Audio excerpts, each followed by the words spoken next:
changes in 7 days, doesn't it?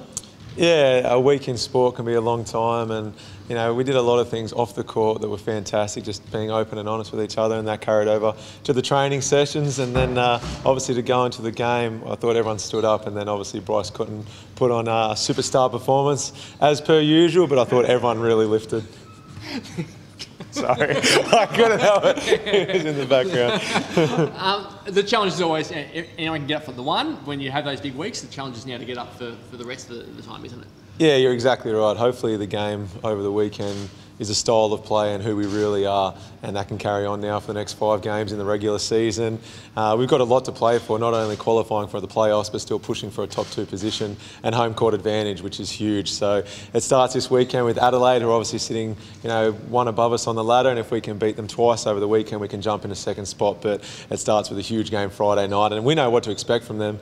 They're young, they're talented, they're athletic, they're confident, and they're very skillful. So we're going to have to be at our best and even better than we were on Sunday if we're going to win on Saturday. That attacking style, the pace of the game that you played the other night, how important is that against a team like Adelaide specifically? It's huge. You know, you don't want to really get into a running game with Adelaide. You still want to be able to play your style. Our style is getting out and running, taking any opportunity that's there early in the shot clock, but then, you know, bringing the ball out, moving the ball, setting good screens, cutting hard. So we still want to play our style, knowing full well that as soon as the shot's gone up, make or miss, they're getting it out of the basket or off the ring and getting out and running full guns blazing. So I think they shoot the highest percentage in the league, and it's predominantly inside the key, just with different guys trying to get to the ring. How do you go from, obviously you were playing a slower style for a few weeks, then all of a sudden you flip the switch and it turns around. Was it a conversation that you guys had? Did you raise it as an issue? Did the coach raise it? How does it come to, we're going to play this way now?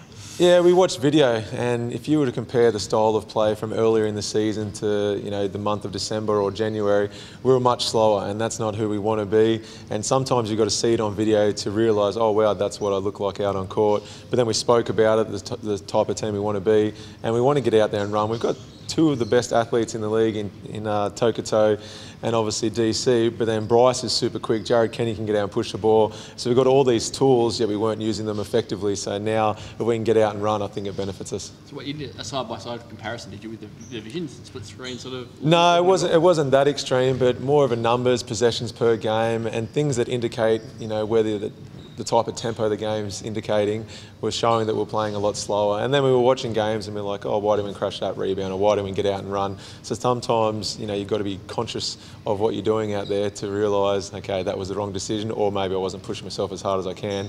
And we flipped it on Saturday, and I thought it was a much better game to play and style to play. Damian, you talk about flipping it. Trev called a bit of a flip when he started JP on the bench. Was that something that you guys knew about, or was that a last minute change to shake up the starting 5? No, it was last minute. Look, to be honest, I thought JP was fantastic on court last week. The things that were said behind closed doors, he was a leader. And it carried over to a great performance by him. So he'll be, and obviously Greg High hurt himself, which is horrible, but he'll be back in the starting group, and I'm sure he's going to put on another great performance on Friday. Do those kind of changes, though, do they sort of remind the side that things aren't guaranteed, that you do still have to work for your place? Trev's always said he doesn't believe in, you know, a one-off starting 5. It's never going to be the same starting 5 if you're not performing.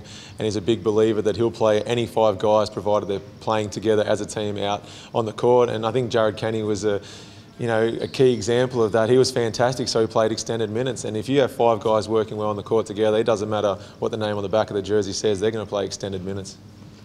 Greg High's injury, how is he? And obviously frustrated, but do you know how long he's going to miss? Not sure. I know that initially he didn't think it was as bad as when he first tore it. So hopefully that means it's only a few weeks on the sideline. In saying that, obviously when you redo a calf, you want to be extra cautious coming back, and with finals hopefully just around the corner for us. Greg's a huge part of our team and the success we're going to go on to have, and so we've got to make sure that he's 100%. We looked and just went, oh my God. Yeah. It's like 30 seconds into the game. Did you see him hobbling around? Were you too busy doing your job? And what were No, I saw him straight away, and he put his hand up and almost started running to the bench, but he had to run back on defence and try and help us get a stop. So yeah, I was disheartened the second I saw his hand go up, because I know how much hard work he's put on to get it ready to go and play again. So there was that initial, oh, you've got to be kidding me. But yeah, credit to Greg. He went back and played defence with a torn calf, came down the other end, and I just looked at him sitting in the corner. I was like, yeah, I don't think we're going to run a set for him here. But hopefully it's not as bad as last time. Lucas Walker's all right. It seems he's walking all right. Yeah, knee-to-knee clash, so there's that initial sting from it, but he'll be fine. He's as tough as they get out there in the NBL. So we actually just watched footage of it then. It looked pretty bad, but it's just a knee-to-knee clash. He'll be fine. With the finals, if you guys beat Adelaide this weekend twice, the final spot's guaranteed. Do you start looking at maybe resting players ahead of the actual final series? No, we want to go in there playing our best basketball with everybody that's healthy and ready to go, and finishing top 2 is huge. We'd love to be able to play semi-finals with home court advantage, and if we can still win the minor premiership, obviously we need some results to go our way that are out of our control. Then it means if you win the semi-finals, you then have home court advantage for the grand final. So we've got a lot to play for. Qualifying for the finals is step 1, but we still have step 2 and 3 to go. Damian, just a quick one for me. 2 more games and then 250 for the club. What will need to get to that milestone? Yeah, it's amazing. I loved my time in Sydney. I love the idea of being a one-club player. Obviously, that was impossible to happen when Sydney folded initially, and to come out to Perth, fall in love with the city, fall in love with the club.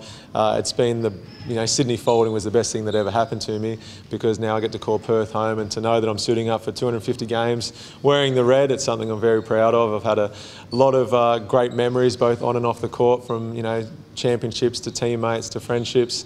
So it's something I'm excited about, but to be honest, I was completely oblivious to it until it was brought up. Cheers, guys.